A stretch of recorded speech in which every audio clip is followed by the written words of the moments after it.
Hey guys, thank you for tuning in to another video. This video is going to be about how to price your services. This won't be an exact how-to video, but it will be like a very helpful guide to help you create pricing. This video is perfect for beauty entrepreneurs who are going to be behind a chair for the very first time, or those who just haven't been in a while and they're like, wait a minute, how do you do it again? I don't really know, so much has changed.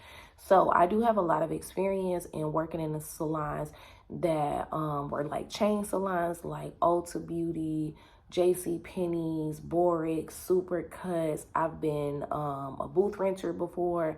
I've worked on commission and I've been an assistant. So I kind of have some experience, and I'm going to use my experience to kind of give you guys some advice to help you as best as I can, okay? The first thing you need to decide is, what services am I offering? I always tell people to try to think of at least 5 to 10 services, but if you can only think of 1 or 2, that's perfectly fine. Nowadays, people are very successful with just doing 1 or 2 services, so it is something that you can do, especially if you do it very well. After you find the services that you're going to be offering to your clients, the next thing is you want to think about location. And not as in like, oh, where I want to work at. Like, no, what city do you live in? Because this helps you to figure out who's charging what in your area so that you can figure out where you need to put your pricing marker at.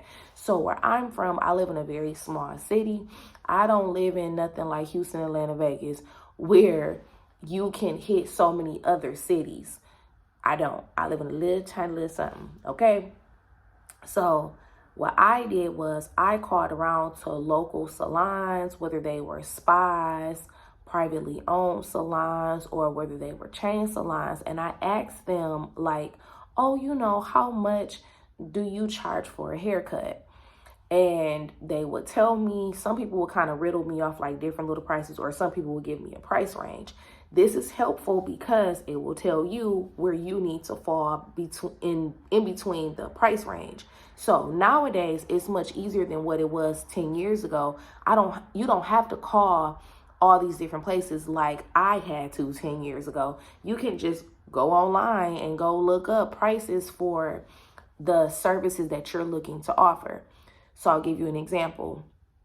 So for a haircut only, it could be as low as $15, and I've seen as high as $120. It just depends, especially like those little diva cuts and stuff like that. Anyway, so in between that, I know that's a big difference, but you got to think about where I live. I basically live in, like, some people think that this is like country people. I don't know, child. We just ain't no busy. We ain't no Detroit. I know that.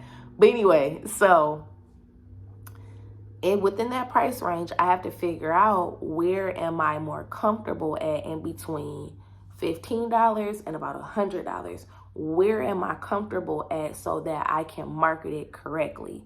Not market it, but I would say where I can place myself, because remember, this is the price that you are going to tell your clients when they call, when you meet them in the store and you're passing out business cards. You want to be very confident in your price, because if you are not, the people that can take advantage of you will take advantage of you.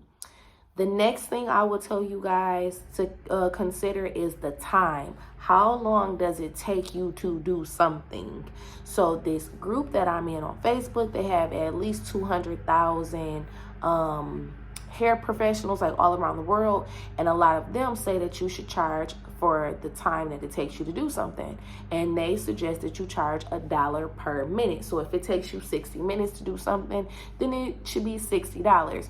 If it takes you 2 hours, then it should be $120, and so on and so forth. Now that's up to you, baby. But me, some stuff that don't require chemicals, I'm not going to charge per time, because why, when I could just charge a flat fee?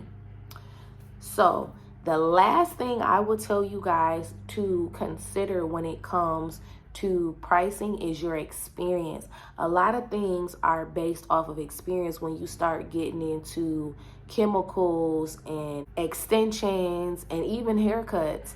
are based on experience. And nowadays I've seen people charge more too, based on like silk presses and simple styles like that as well. But I'm saying that to say sometimes you will notice that the price will increase more because of someone's years of expertise in a certain area or the classes that they've taken. So you want to keep that in mind as well, because now you're a beauty professional and you want to make sure that you're being compensated for all the education that you just bought, or even all the time you spent getting stuff wrong and you done finally got it right, child. You got to cash in on that, okay? Also, I want to kind of sneak this one in there. I recently learned people are incorporating their tips into their services. Now, to the client, they don't see this. They don't see service price plus tip price is grand price. They don't see that. They just see one price. So back to the haircut. Say if I charge $20 for a haircut, but I'm like, oh, I want to be tipped at least $5 per person. So the price that the clients are going to see is $25. Now, if they tip on top of that, you just done got winner, chicken dinner. But if they don't, you still got a tip. So, you know, we in there like swimwear. So these are just a few things that I tell you guys to keep in mind when you are creating a pricing structure. I do believe that the next video I want to do is I want to do a video on how I price my services a la carte and how I used to price my services when I used to group them together. So that'll be the next video. I think I'll pull out like a whiteboard so y'all can really see how I get busy. You know what I'm saying? Anyways, if you guys have any questions or any comments, please let me know in the bottom. If you have any advice to your fellow stylists, let them know like how you came up with your pricing and what things you keep in mind when you create pricing for your clients as well. Also, child, remember, y'all need to give yourself a raise. It's the end of the year. Go up on them prices. Go up on them prices by what? $5, $10, $15, $20 if you're a little happy. But anyways, remember that it's you that makes you beautiful, and I will see you guys in the next one. Thank you so much for getting me a new milestone in YouTube, because guess what, y'all? I got a community tab, meaning I can make like posts on here and you guys can like comment. So I'm like really excited. I know y'all can tell like, girl, calm down. But I'm just saying, we are reaching goals here, okay? But anyway, y'all, stay beautiful. I'll see y'all in the next one. Peace.